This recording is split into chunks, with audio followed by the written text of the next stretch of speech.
What's going on, everybody? This Afro think tank.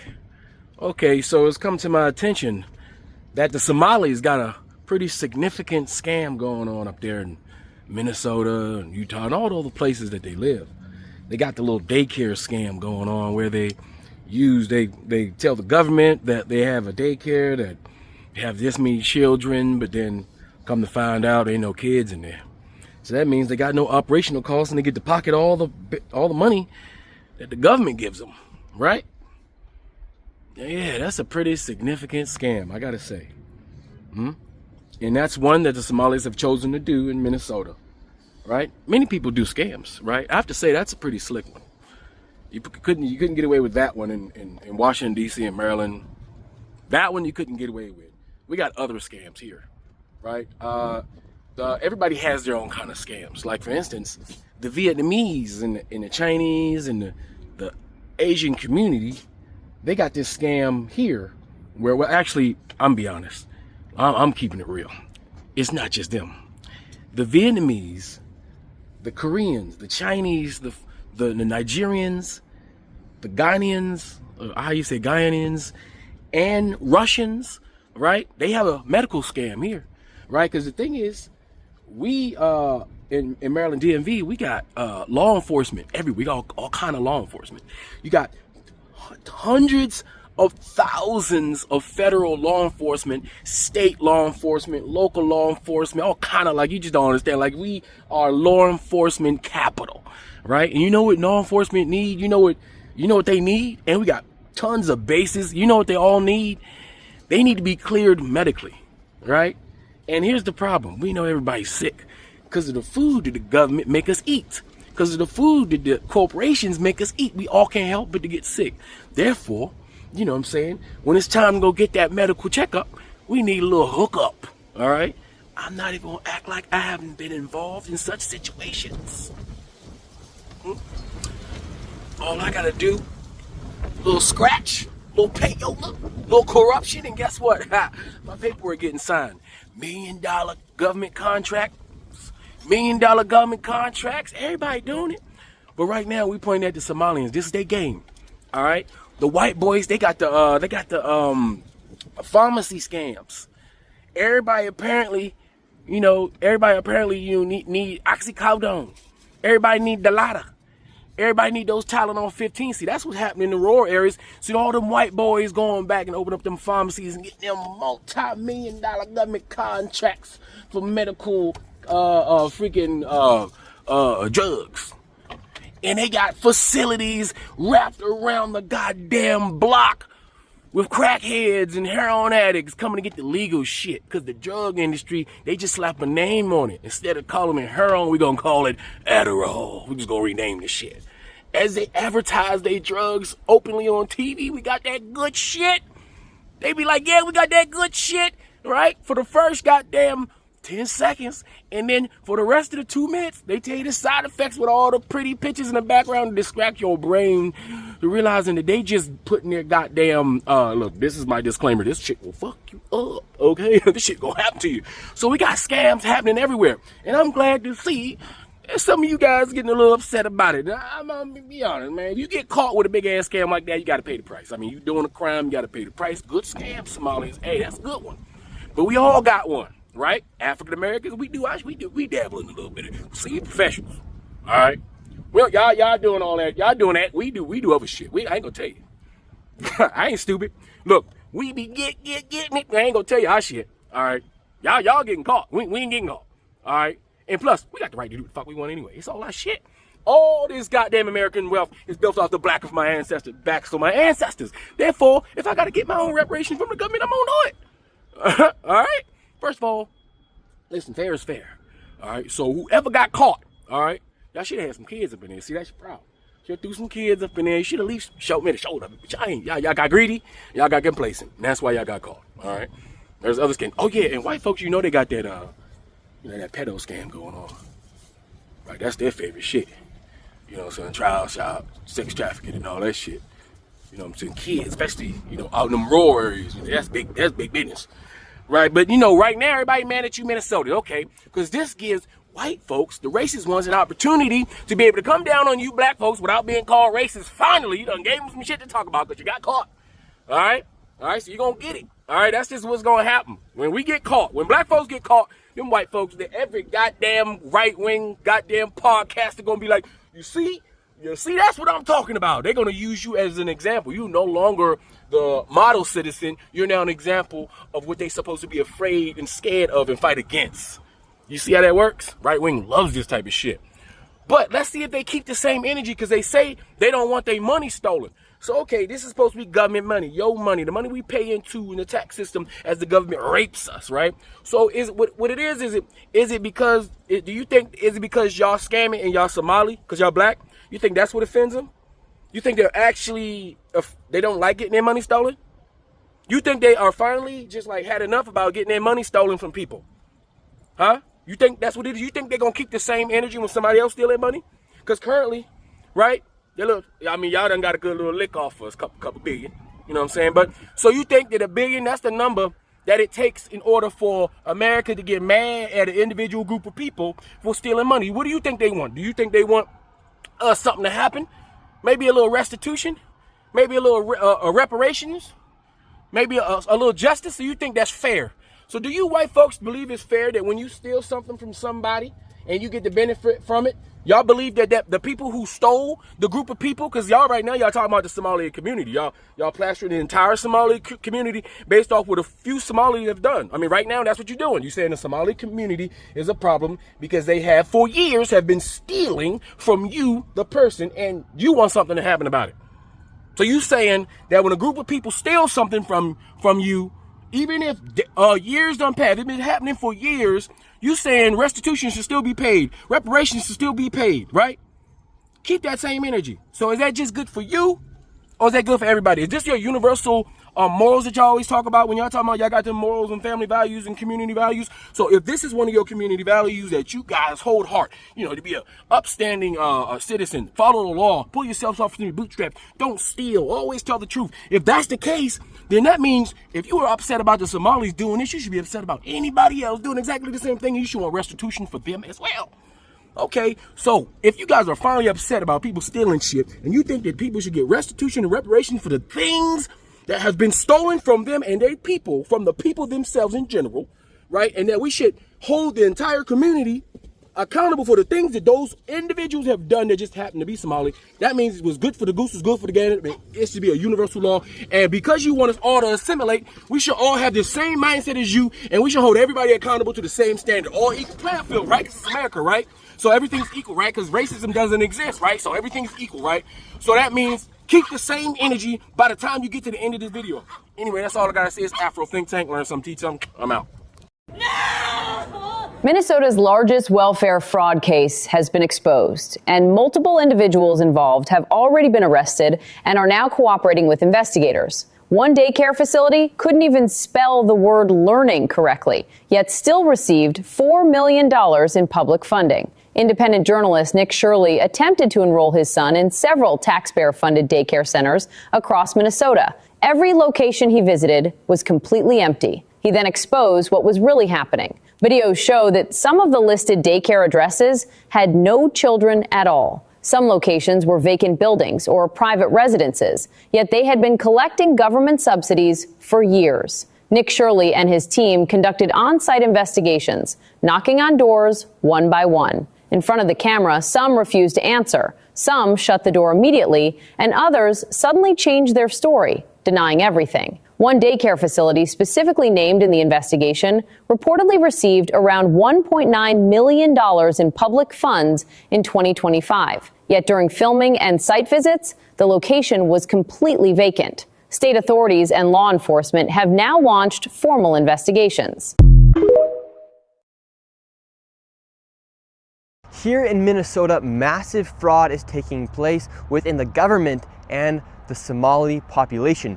Here, this building alone, Quality Learning Center, is a daycare, yet they spelled learning wrong and they said leering. This daycare alone in 2025 has received $1.9 million from the government. And the strange things about these childcare centers is There's no one here right now. It's midday on a weekday. And if you were to try to go inside, it's completely closed and the windows are all blacked out. No one's working, midday, children should be in here, and this place is licensed for 99 children, and this is the outside. There's no windows, no nothing, and like I said, they literally spelt the word wrong on their sign. This is open and blatant fraud taking place here inside of Minnesota. The government is complicit with this, and this is just one of the hundreds of child daycare centers here inside of Minneapolis being ran by the Somali population. It's sad that it's happening here in Minnesota, and it stinks that it's happening and it's being labeled on the Somali population. However, that's just the facts of what's happening here inside of Minnesota. $1.9 million for this daycare center that can't even spell learning right. How long do you think it would take to steal hundreds of millions of dollars? Because that is at the heart of what's happening in Minnesota. Now, I'll say this is all alleged, but Minnesota's dealing with one of the biggest social services fraud cases in the history of this country, and allegedly hundreds of millions of dollars were stolen.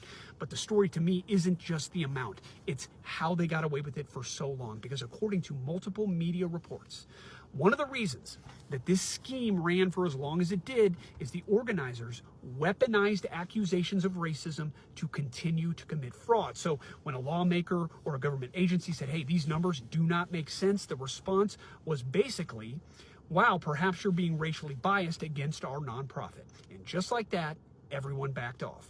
And this is where we have to be honest. This isn't isolated to Minnesota. I have been in the field of homeless services for almost 20 years. I have seen this my entire career. This is not new.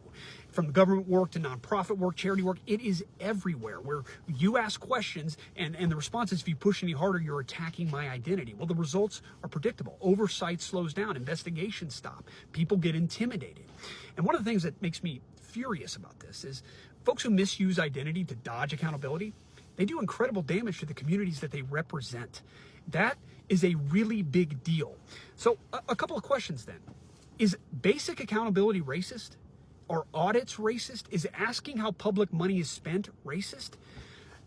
If your work cannot survive basic questions, the problem is not the question. The problem is your work. And we have to call this tactic out. Because if we don't, honest folks in this work get drowned out by the ones who are hiding behind moral panic to avoid being caught. Thanks for watching. Welcome back to the channel, everybody, and I'm sure most of you have been at least following this Minnesota welfare fraud scheme in the Somali communities that's sort of been making big news in the last couple weeks. And this story got blown wide open by independent journalist Nick Shirley this week, who decided to actually go down into the communities at Minnesota and see what the hell's going on with all this welfare fraud. And in a 45-minute video, uncovered over $100 million in welfare fraud just himself, because there is nothing more America first than taking American taxpayers' dollars and funneling it to foreign countries. Oh wait, that's what our government does all the time. But this one's a little bit more serious because it's looking like it's turning out to be the largest fraud scheme in American history, probably outside of our government failing, audits every single year. But outside of that, the largest fraud scheme in American history. So that's what we're going to talk about in this video today. Let's see what Nick was able to uncover and see how insane this whole story really is. And also some questions of how did this happen and what's going to be done about it? Probably nothing. So don't forget to like, comment, subscribe. Helps the channel.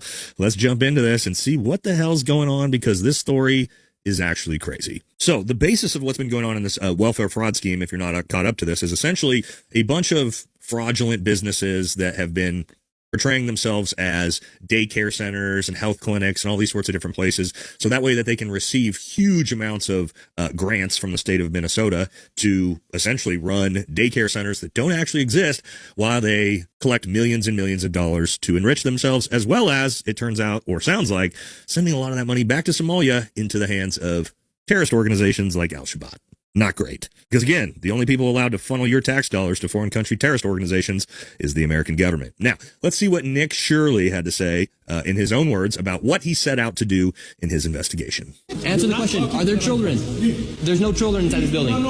Potentially the largest fraud scandal in U.S. history is taking place in Minnesota, as literally billions of dollars have been funneled through Somali-ran fraudulent businesses. So much fraud, it could actually almost replace the entire GDP of Somalia. These these fraudsters have worked hand in hand with the Minnesota government as they enabled billions of dollars to be given to fraudulent businesses underneath welfare purposes. Some of this money eventually landed in the hands of terrorist groups in Somalia like the Al-Shabaab, and others enriched themselves all at the U.S. taxpayers' expense. And in this video, we will break down all of the fraud from start to finish, from going to the fraudulent businesses and confronting the people who are making millions of dollars from the government. And we will also be confronting the incompetent government leaders who let this fraud happen. So yes, children's daycare centers, health clinics, autism centers, a lot of autism centers, it turns out. All of those, again, set up to help everyone in the community, help the low-income earners with free daycare and things like that. But it turns out, as Nick is about to find out in his investigation, none of these places are actually even open. They're basically just shell buildings collecting millions and millions of taxpayer dollars. So on his first stop, Nick checks out a learning center that's been given millions and millions of dollars in taxpayer funding.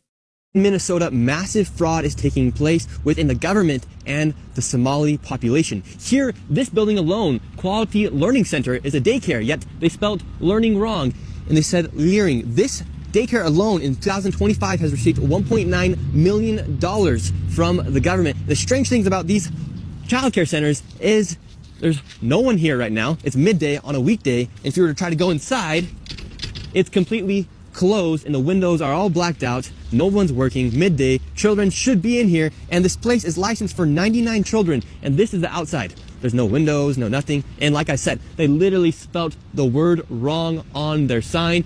This is open and blatant fraud taking place here inside of Minnesota. The government is complicit with this, and this is just one of the hundreds of child daycare centers here inside of Minneapolis being ran by the Somali population. It's sad that it's happening here in Minnesota, and it stinks that it's happening and it's being labeled on the Somali population. However, that's just the facts of what's happening here inside of Minnesota. Yes, so they couldn't even take the time or just a little bit of that $2 million they fraudulently corrected to spell the sign right. And this has raised a lot of controversy back and forth from both sides. Okay, a lot of people saying this is an Islam problem. A lot of people on the other side saying, no, Nick Shirley and people like this are just Islamophobes. And yo, this adds a whole new layer to our reparations claim. This government didn't just steal from us through enslavement and by confiscating over 12 million acres of land in the 1900s, which would account to the theft of over 90% of our land, but they also stole over $600 billion through unfair taxes right after slavery. So starting in the late 19th century and early 20th century, this is what they would do. They would artificially inflate our property tax value estimates and subsequently overcharge us. And because we couldn't pay those exorbitant taxes, they then come in and systemically steal our land. For example, Anthony Fleming and J.R. Rooks were two black men who were forced off their farmland by white supremacist mobs. They then went on to establish a town with the goal of enabling black Americans to own land. This is after they were already forced off their land by a white supremacist mob. By 1911, this town, Edmondson, Arkansas, encompassed 30 square miles of stores, a bank, a hotel, and a post office for local black homeowners. Then, 20 years later, this town was no more after white plantation owners plotted to seize land by imposing taxes on lots that Edmondson residents were unaware of. These black folks who owned this property had no idea about these taxes, and then because they didn't pay them, their land was taken. These plantation owners who stole the land then had all the buildings demolished. Now the population in Edmondson, Arkansas is about 500 people, and the median income is roughly $28,000. From 1870 to 2020, black Americans were overtaxed by more than $27.5 billion. And the 12 million acres that were stolen from us throughout the 1900s would equate to $326 billion today. But we don't work hard, but DEI is racist against white folks, but we don't deserve reparations? This is yet another reason why the work that Kavon Ward and Where's My Land is doing is so important. Because it didn't just happen then, it's happening now. And for the cases that happened then, there are black families who are fighting for that land back through Kavon Ward and Where's My Land's help, such as the descendants of those who lived in Russell City, California. This was a black community in the Bay Area of California that consisted of 1,400 people and 400 homes, who created a prosperous community despite the fact that they were redlined. Yet and still, they have their land stolen through eminent domain laws. But their descendants are resisting and fighting back. That's why it's of the utmost importance that we support people like Yvonne Ward and her organization, Where's My Land, as they do this work. Because it's still happening, y'all. And an apology just ain't enough. This is interesting. I guess the U.S. government has stole over $170 billion from Native American trust funds. The money comes from these purple dots. These are Native American lands. The money comes from like logging, oil, or mineral exploration in these Native American reserves. The trust fund was set up over 100 years ago. The person that noticed this was a Native American woman who then sued the American government in court, and they settled for like $3 billion. This was in like 2008. So with their scheme in danger of being exposed, the elites were forced to think on their toes, and they hatched a plan to intervene by creating the myth of the welfare queen. A devious woman who scammed the system, who made her living by playing the victim. She built a fortune off government assistance while others worked hard to eke out an existence. And to make her image less abstract, they decided that they would make her black. So a working class united by the struggles they face could now be easily divided by race. And so even though welfare fraud was rare and most support was for elderly and disabled care, the blame was shifted with the flip of a switch. The poor were framed for the crimes of the rich. Whereas before they were looked at with sympathetic eyes, now they were seen as the ones to despise, as the lazy, entitled, dependent, and deceitful, who stole from the mouths of hardworking people. For the elites, the plan worked better than expected. Not only did they get all the blame deflected, but social programs that helped those in need were now unpopular and easier to bleed. So funding was slashed and cuts were made to veteran and children and student aid, to affordable housing and mental health, so the government could redirect that wealth to billionaires and corporations as tax breaks and subsidization. 45 was sworn in 2017 in front of the largest crowd a president had ever seen. And with his pledge to disturb and disrupt, the elites became worried their jig would be up. But once he took power and made his plans clear, turned out the elites had nothing to fear. The new president wasn't here to put an end to their game. He just wanted to give it a new name. You see, for years, he, just like his rich friends and neighbors, gave money to politicians in exchange for favors. But then he thought, instead of having to pay someone else, what if I just became the politician myself? That way, I could be the one making the laws that benefit my interests and further my cause. But he let the others know they could rest assured that things would still be the same as before.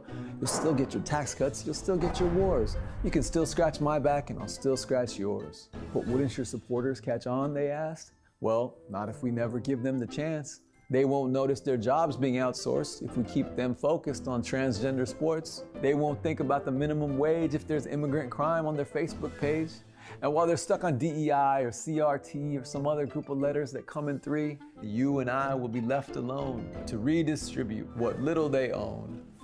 And with that, they breathed a sigh of relief. They were worried their old buddy had turned a new leaf. But now that everyone was on the same page, they can move their plan to its ultimate stage. With the people perpetually divided and distracted, their hard-earned money continued to be extracted. To the hands of the few, from the hands of the many. From those without enough to those with plenty. $50 trillion by the year 2020. And they won't stop till they have every penny. They'll take from the hungry, they'll take from the yearning, they'll take by slashing and cutting and burning. They'll take from the sick, they'll take from the dying. They'll take by delaying, they'll take by denying. They'll take from grief, despair, and pain, and they'll take without guilt, discretion, or shame. Money and power have been in bed so long that now they do it with the lights turned on.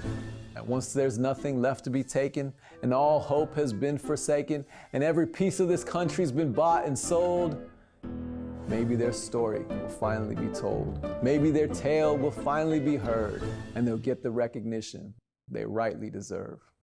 Look, the Trump administration is stealing money from victims of crime, and I don't know how or why this story isn't being more widely reported by the media. Once you hear this, it's going to enrage you. But before I start, I humbly ask, because I can't, I know people in the media and I can't get this out. I humbly ask that you like, comment, and share this video, engage any way you can, and maybe the story will land somewhere where someone will share it. And of course, this is about Donald Trump's pardons, which, you know, the media wants to talk a lot about the pardons, but they don't say anything about the victims and the restitution that they are no longer going to be paid because of these pardons. Donald Trump is getting money for pardons, and the victims are not having to be paid restitution because they're being relieved of that obligation as well. And one story here is Paul Walzak, the Florida, you know, nursing home executive, which stole $11 million from his employees' paychecks to live his luxurious lifestyle, to buy a yacht, among other things. He pled guilty to this. He was ordered to serve 18 months in prison and pay $4.5 million in restitution back to his employees. He no longer has to do that because his mother paid for $1 million plate at Mar-a-Lago, and 3 weeks later, full pardon, no restitution, no nothing. Because Donald Trump needs that $1 million more than those nursing home employees need their money back that was stolen from them. His mother, by the way, is the same person that worked with a group of people that worked really hard to publicize the theft of Ashley Biden's diary. Yeah. This number is going to shock you. Let me find this right here. DOJ attorney Liz Oyer estimates that Trump's pardons have cost taxpayers and victims of crime over $1 billion in restitution. $1 billion taken from taxpayers and, more importantly, victims of crime. Money they are owed due to being a victim of crime. And this is largely because they're bypassing the normal process for pardons or clemency. Instead of going through the office of the pardon attorney, they're going straight to Donald Trump. Wow. So they're securing these pardons through back channels. The restitution obligations, which don't always go away with pardons, they do here. Yeah, they do here. Leaving the victims of crime without any restitution, without any of the money they're owed, because Donald Trump would rather have that $1 million. Because he needs it. Justice is for sale in this administration, and the victims of crimes are left with nothing, so a billionaire can further enrich himself. That's what's happening with the President of the United States of America. And the media is not reporting on it. But they will. They will soon. You watch. Because I'm getting this out one way or the other. I'm getting this out. Thanks. The Pentagon has moved $2 billion to the Department of Homeland Security. Wait for this.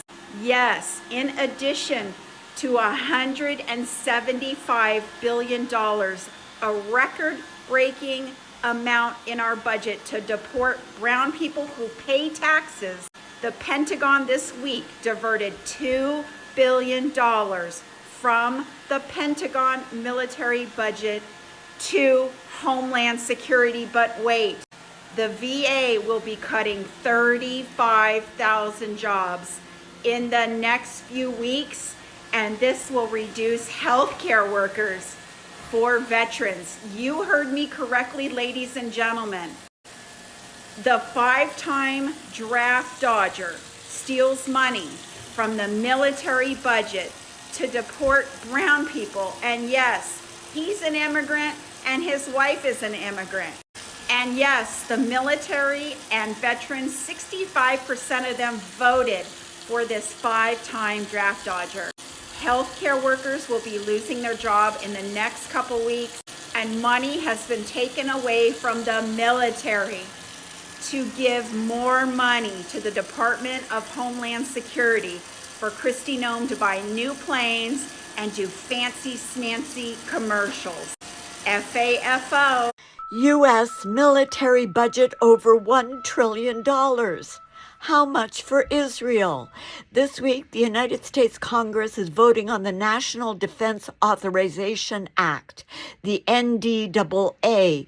That is the bill that will fund America's military in 2026. Just to be clear, the NDAA appears to be just under $1 trillion. But remember, Trump's big, beautiful bill included $156 billion in supplemental military spending. So in the end, the military budget will be over $1 trillion. And who benefits from all of this taxpayer money? The military-industrial complex in bed with Israel. Israel continues to masterfully steal in broad daylight U.S. taxpayer money to benefit only Israel, and our corrupt U.S. politicians gladly send hard-earned American taxpayer money to Israel to continue slaughtering Palestinians in Gaza and the West Bank and murdering Arabs and Muslims in Lebanon and Syria. So what is America spending to benefit the Israeli war machine? Number one, $500 million for Israeli missile defense. Number two, $80 million for U.S.-Israeli anti-tunnel cooperation. Number three, $50 million for U.S.-Israeli anti-drone cooperation.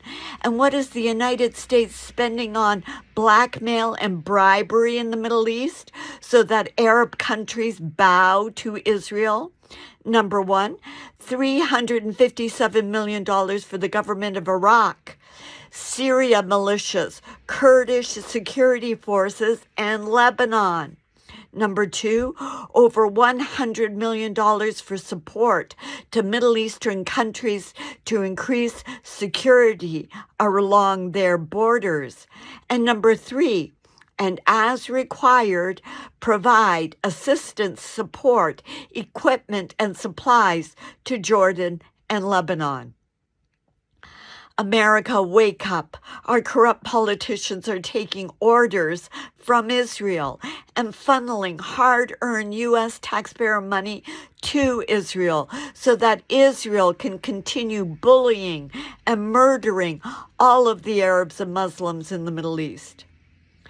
But it gets worse. There is a new way to betray, to screw the average American citizen and help poor, defenseless Israel slaughter more innocent Palestinian women and children.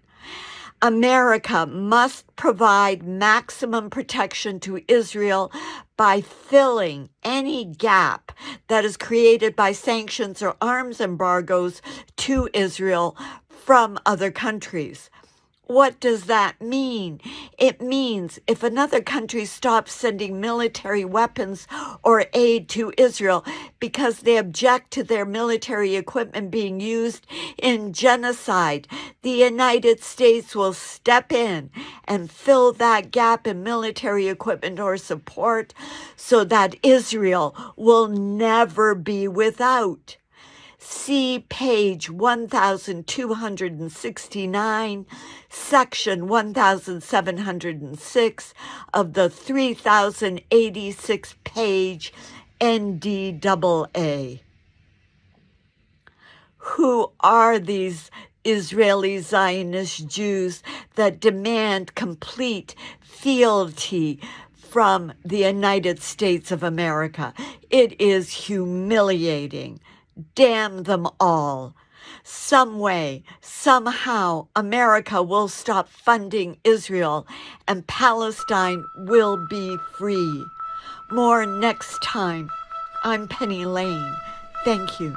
What do you think $20 billion buys you, the US taxpayer? It could be almost a full year of funding for NASA. It could be 2 years of funding for the Environmental Protection Agency. It could be several months of food stamps for the millions of people who are about to lose them thanks to the government shutdown. Or it could buy you an election 5,000 miles away here in Argentina. That's what the Trump administration did with the currency swap to bail out the Argentinian peso to the tune of $20 billion in US taxpayer money straight from the US Treasury. And this is extremely unusual. The last time something like this happened was more than 30 years ago, and there's no clear economic reason for it. The economy here in Argentina could tank. In fact, it has tanked many times with absolutely no economic consequences for the US. So why did we spend this money in this way precisely during a time when in the United States so many things are getting slashed and cut and shut down? There's actually a very clear answer, and the answer is politics. The president here is a guy named Javier Milei, and he's a crude and eccentric television personality. He's a far-right populist. He's all about aggressive cuts to public spending and aggressive deregulation. I mean, this guy was bounding across stages with a chainsaw in his hands well before Elon Musk was doing it. So when Trump was bailing out the peso, what he was actually doing was bailing out his friend and ally, Javier Milei. Because on Sunday, there were legislative elections here, midterm elections, that were crucial for Milei's political survival. And in the run-up to those elections, he was in pretty bad shape. The economy's not doing well, there's widespread discontent, and crucially, the peso was going down fast up until the US Treasury intervened with those $20 billion. So the question now is, was that money worth it? Well, for Javier Milei, yeah, pretty much. He was able to hold on to enough seats in Congress to gobble together a coalition to continue pushing his agenda through. But was the money worth it for you, the US taxpayer? More worth it than NASA or the EPA or food stamps? I leave that up to you to decide. In 2022, Big Pharma spent $373 million on elections. How much do you think they're going to spend in 2024, a presidential election year? $500 million? Did you know that Big Pharma is using federal funding to develop many prescription drugs? Now, don't get me wrong. Funding healthcare and medical research is crucial. But it should be benefiting the people, not just Big Pharma shareholders. You see, they're taking your tax dollars and then turning around and charging you the highest prices in the world. And do you know why it's like this? We have a political system that allows Big Pharma to pour millions into political campaigns and lobbying. They buy influence and power in Congress to tilt the scales in their favor. That's not democracy. It's a system broken and corrupted by money. Now, I'm sure you've heard that America has the highest prescription drug prices in the world. You know, in some cases, we pay over 13 times what people in other countries pay for the same medications. But it doesn't have to be this way. A brighter, better future is possible. A future where your well-being comes before corporate profits. A future where affordable health care and medication is a right and not a privilege. A future where our elected officials work for the people, not for corporations and lobbyists. That's the future I'm fighting for. And that's why I'm running for the U.S. Senate. To disempower the lobbies and empower the people. Let's do this together. Let's take a look under the black veil of Big Pharma. Ever wonder why America pays more for prescription drugs than any other country in the world? The reason is a bit darker than you may think. I'm going to give you the inside scoop from 6 years of experience working for a Fortune 20 healthcare company battling the pharmaceutical companies. Point one, direct-to-consumer ads. The US is only one of 2 countries with New Zealand that even allows these ads in the first place. You know those Meadow running commercials with side effects like paralysis? These commercials don't just sell pills, they're only selling brand name drugs, and they have effectively flipped the order of operations for how healthcare should be. Doctors also play a role in this. It's a very simple sales pitch. The pharmaceutical companies come into a doctor's office, pushing them to prescribe high-priced brand name drugs that we all see on TV, even when generic alternatives exist, and they're typically persuaded over a steak dinner. Ads also don't just raise prices, they in essence buy an effect of silence over the airwaves that we watch. Pharma spends on average close to $30 billion a year on these commercials. When you think about the major networks, CNN, ABC, CBS, and Fox, Pharma is their #1 advertiser. That is their biggest revenue stream. Imagine you're a producer at one of these programs and you get the scoop on a pharma hit story or drug pricing. You're going to think twice about running that story if you're looking out for your annual bonus. The FDA is really at this point a revolving door between private industry and the public agency that oversees drug approvals. I worked on these issues directly, both on a legislative and regulatory level. It was not just the pharmaceutical industry that was crying foul. There are First Amendment issues here, namely commercial speech and what can be regulated, but also there are a lot of other parties, namely the broadcasters and the big media companies that have a very big stake in maintaining the current regime we're under, where we'll see pharmaceutical ads, whether it's in between NFL football games or on every other paid programming on TV. And that's why this whole regime is very unlikely to change. There's both First Amendment issues and there's a ton of political pressure with major stakeholders involved. It's just one reason why drug prices continue to stay high. Let me know what you think. There are nasty people. There There are welfare queens. There are nasty people who take advantage of the system and take away from those who earned it, take away from those who need it. So how are you going to take that into account? How are you going to make sure we cover that risk as well? The biggest welfare queens in this country are the giant corporations that don't pay a penny in federal taxes. The biggest welfare queens are the CEOs who get a tax deduction for flying on a private jet. It's not hungry kids. It's not working parents who work multiple jobs to provide for their families. I agree with you that we need individual responsibility. And I don't want to create a culture of dependency. I want a hand up and not a handout. You know, I believe that you don't give a man to fish, you teach a man to fish. But if you're going to take your friend out on a boat for the day to teach him how to fish, you want to make sure he had breakfast that morning. You want to make sure he's not sick, because that allows him to learn how to fish. Again, I was a public school teacher, so I saw how when kids showed up hungry, they couldn't learn that day. Even my brightest students, even my hardest working students, couldn't succeed, couldn't pull themselves up by their bootstraps when they didn't have boots. That's what I'm trying to fix in this country. We don't want dependency. We want to reward hard work.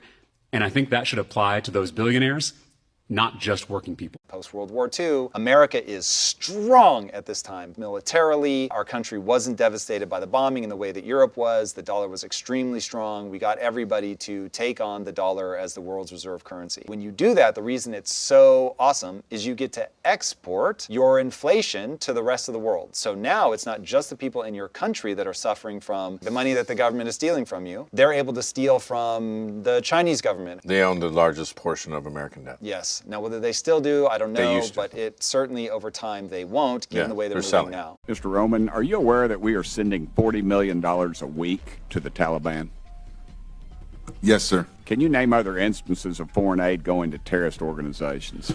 We have assisted al-Shabaab in Somalia. There's been instances of the Khamsi network in Sudan, Hamas, Islamic Jihad, Hezbollah, Kataib al-Hezbollah, Hayat Tahrir al-Shams in Syria. Dozens of terror organizations have received indirect assistance from U.S. foreign aid. Mr. Roman, are you aware that we are sending $40 million a week to the Taliban? Yes, sir. Can you name other instances of foreign aid going to terrorist organizations? We have assisted al-Shabaab in Somalia. There's been instances of the Khamsi network in Sudan, Hamas, Islamic Jihad, Hezbollah, Kataib al-Hezbollah, Hayat Tahrir al-Shams in Syria. Dozens of terror organizations have received indirect assistance from U.S. foreign aid. Free Sudan! Boycott diamonds and gold! Free Sudan! Boycott diamonds and gold! We most definitely cannot forget about the people of Sudan! Thanks for watching Afro Think Tank. Don't forget to like, share, and subscribe. And follow me on Substack and Patreon for more content. Remember, it's Pan-Africanism or nothing.